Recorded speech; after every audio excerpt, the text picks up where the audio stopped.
Hello everyone, and welcome back to WolfQuest The Lost Tales, and we are here with Leo, who had a fantastic streak of luck last time. He actually managed, if we go to his pack stat, to chase off all 5 cougars necessary for his story or for his challenge in the last episode, which is absolutely insane. That's not a thing I thought was going to happen, but apparently it did. So we're going to be trying to chase off as many additional cougars as possible, and then depending on how many we manage to chase by the end of it, by the end of his story, you guys will have the chance to vote on what sort of potential extra perks he should get. But first of all, we are going to go ahead. We will sleep until, I believe, dusk. Yeah, dusk is it's currently dawn. We will sleep until dusk, and we'll kind of just alternate back and forth so that we get a little bit of variation. Usually we just play in the daytime, but, ooh, I forgot how pretty dusk is. Usually in this game we end up playing just in the daytime, and so it's kind of nice to get to mess around with the different times of day. So the other thing that we're going to be doing here is we're actually going to go into this wolf territory and sniff around, because we saw a gray dispersal wolf in the previous episode, and I kind of want to see if we can find her again. I feel like Leo was curious, but a little bit preoccupied, and so if we have the chance, I would like to try and find her again. So let's see. That scent marker back there, that shows up sometimes. My best guess at what that is that it's some sort of, it's related to the way that scent spawn, I have a feeling.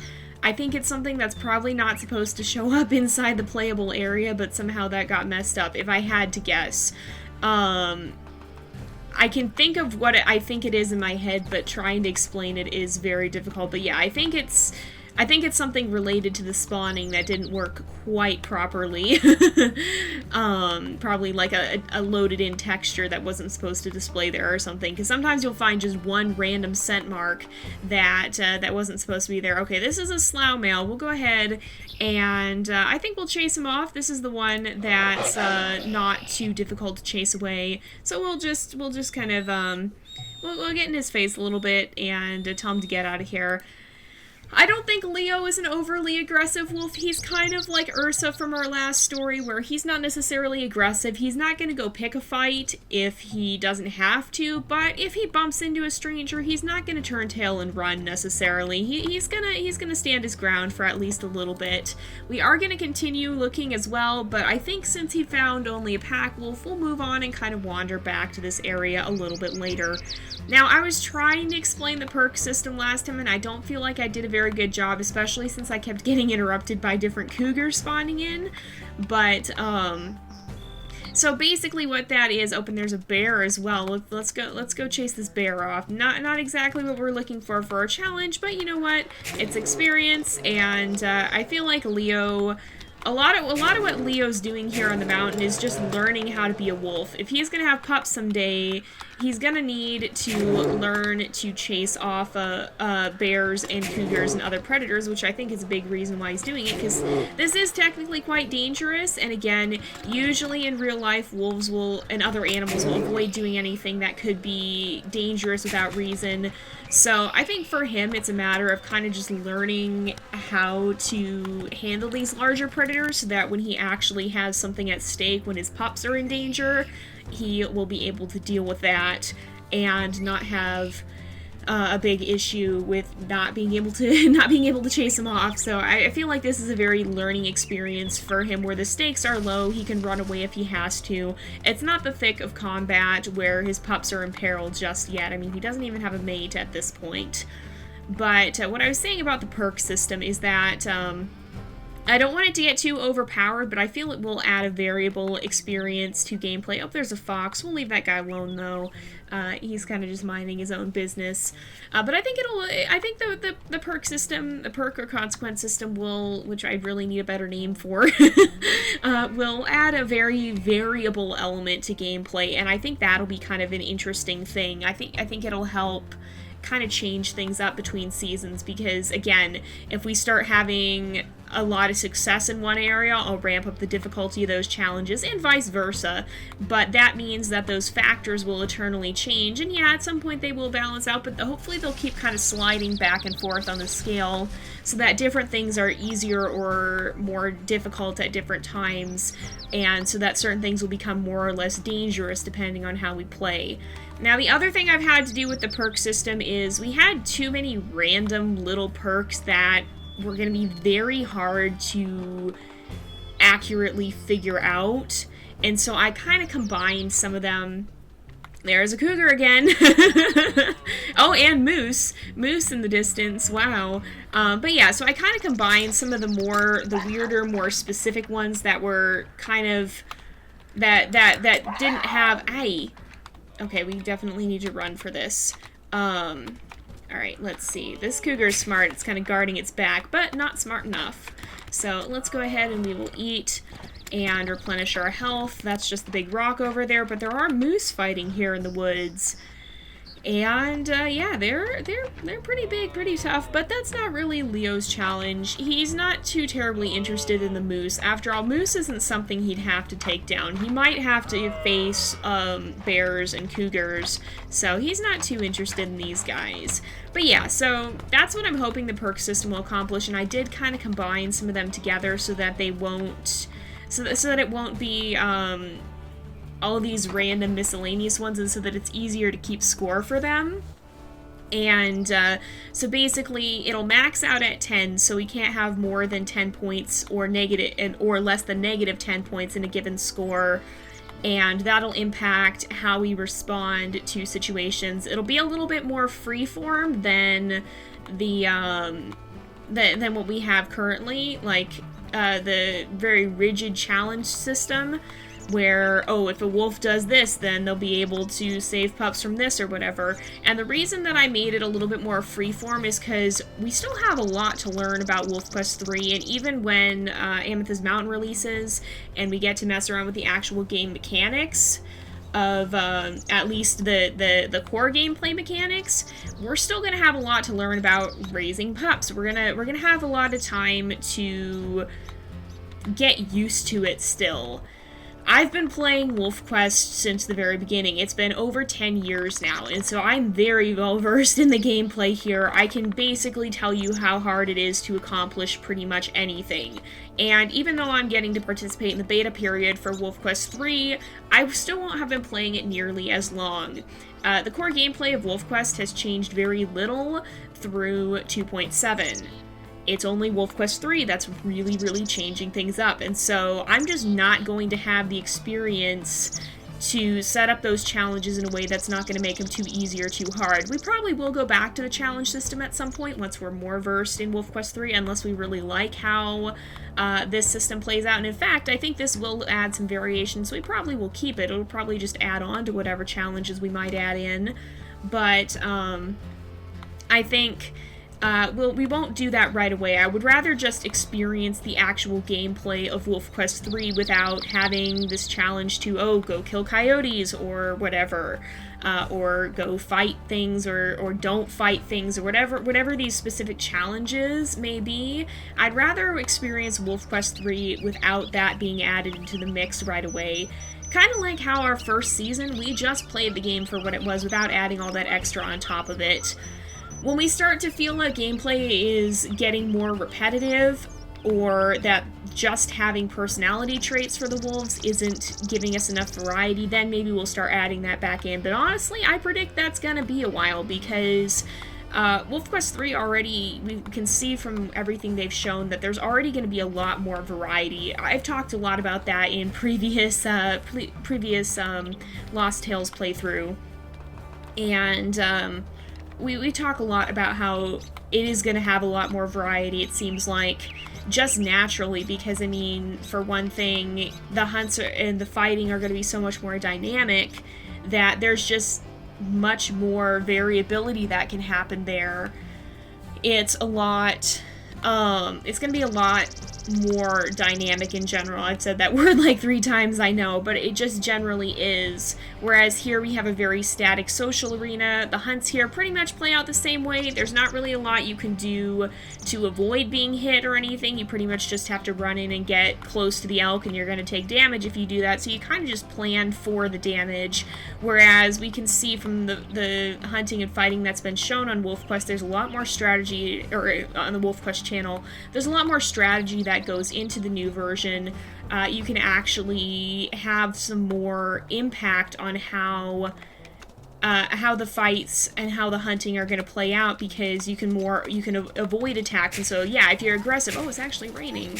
If you're more aggressive, you're going to be taking more damage. If you're more calculating, you'll take less damage, but the hunts will take longer. That opens up a ton of possibilities based off the personality of the wolves, because if we have a very brash and aggressive wolf, then yeah, that wolf's going to rush in more and have more chance of getting hurt. But if we have a more calculating wolf, that one's not going to be as fast, and maybe that speed will make a big difference. Oh, that was a very short rainstorm. But yeah, so that's kind of that's something that's going to be changing significantly with WolfQuest 3, and I think that's going to add a substantial amount to the replay value of the game, as it's so termed. I hear hunting music. I don't know what I'm hearing. I think it might be coming from over here, though, because we do have a carcass. Is it? Oh, it's a bear. Okay. Now we're getting all the bears. So maybe it's more at dawn that the cougars spawn, or that we just got really, really lucky. I don't know. It's kind of interesting. But in any case, so that's when we'll start looking more at adding challenges to the game and whatnot, when we feel like the gameplay in itself is starting to get repetitive. And again, I just don't know that that's going to happen right away. We may have several ongoing seasons of play in WolfQuest 3 before we start feeling like, okay, this is getting a little bit repetitive, we want to start mixing it up a bit. And so I think having a very freeform system that really only affects when someone dies, or would die rather, I should say, because we're not really... Usually what we're saying is, okay, they didn't actually die. They were able to survive because of this or whatever. It usually only affects it when a character will die. That's not going to come into play in other circumstances as much at all. What am I hearing? I don't know. Is there something around here? I'm going to sniff around. I don't know.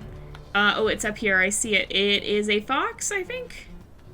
Yep, female fox. She went off that way.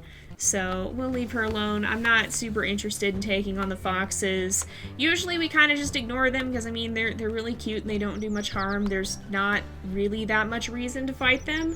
Most of the time they don't even steal from your carcasses.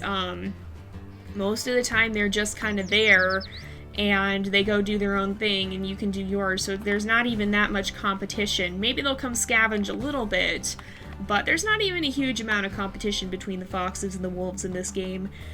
I assume that's probably pretty accurate too. Like, I don't know how that works in the real Yellowstone ecosystem, but I know the WolfQuest game has put an incredible amount of time and research into making this game as accurate as it can be. And I know they show the foxes hunting quite a bit, just by themselves. Is that another moose? Off this way? I'm gonna go investigate.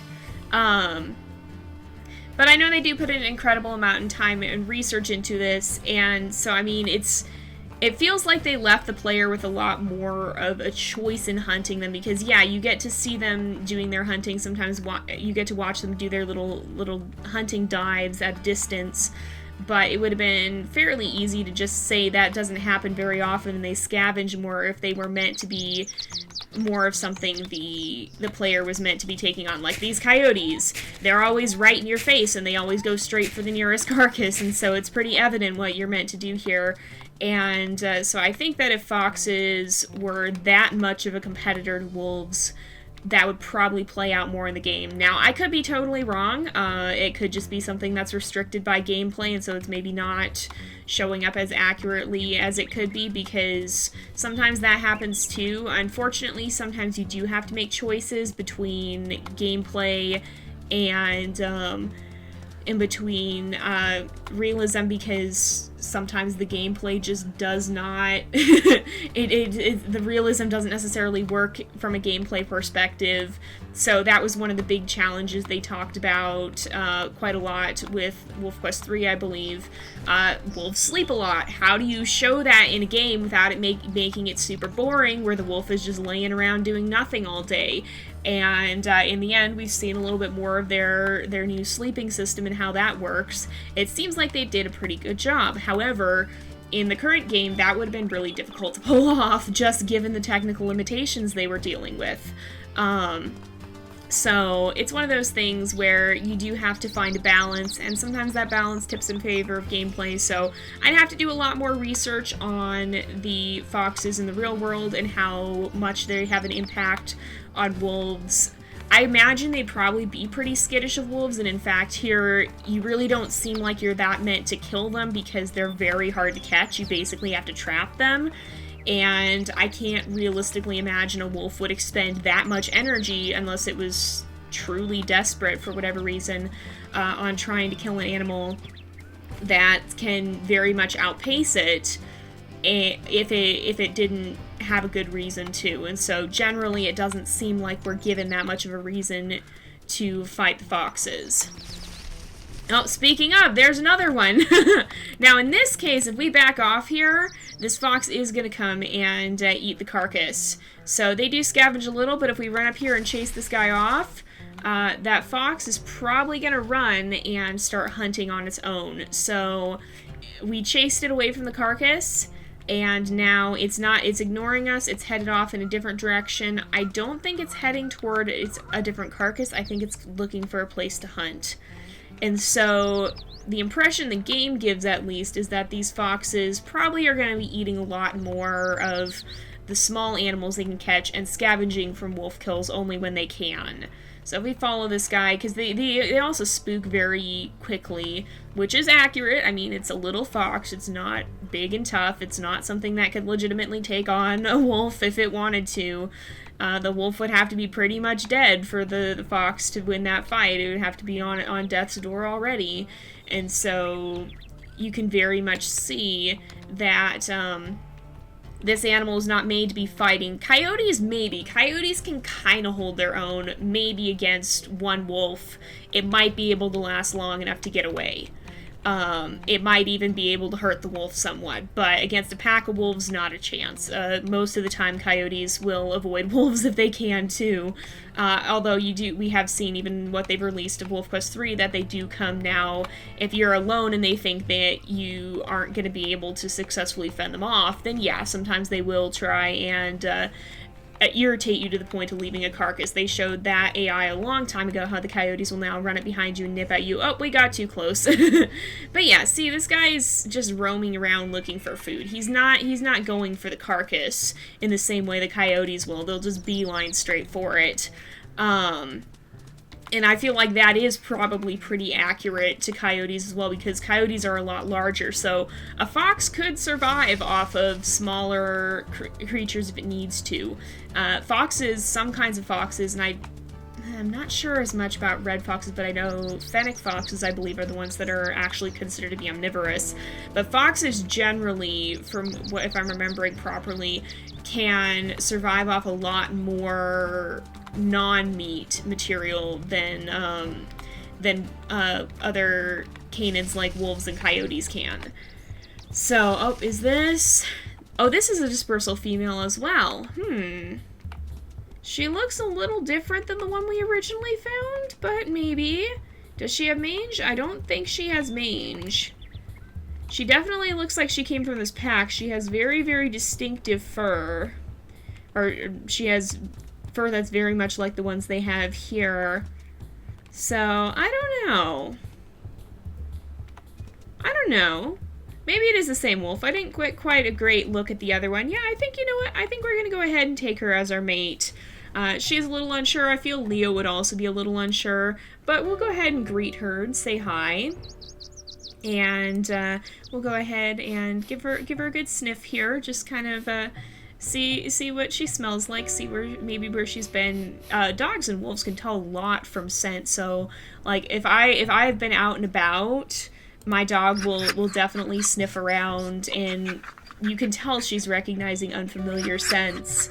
So, these guys, I think, can tell a lot, so he probably can tell where on the mountain she's traveled recently by the smell. And she, the same for him. She can smell his wanderings, I'm sure, and tell, oh man, he's been all around the different territories. But yeah, it's kind of interesting. I don't know if we know exactly what they can discern from scent, but they can definitely tell quite a lot. But we'll go ahead and we will invite her to start a pack once again, and I think that should be all that's necessary. Yep, we got that 5th heart, and so we'll go ahead and give her a name here, and then we'll leave these guys to finish their story over the next 2 episodes. So we're going to actually call her Estella, if I'm spelling that right, which is also a Latin name, much like Leo's, and it's the name of a famous star. So we'll go ahead and we will... we go ahead and we'll let these guys go off and wander. Sorry, I lost my train of thought a little bit there. We'll let these guys go off and wander. Oh, what I wanted to do was actually check pack stats again. So we've chased off 6 cougars. That's right. Yeah, that's right. Okay. We've chased off 6 different cougars, and next time we'll be playing at dawn again, and we'll just see if we can continue pushing that count up. So it might not skyrocket as dramatically as I thought it might. Are you serious? Right as I start talking about this, okay, we're not gonna end just yet. I do want to chase off this cougar,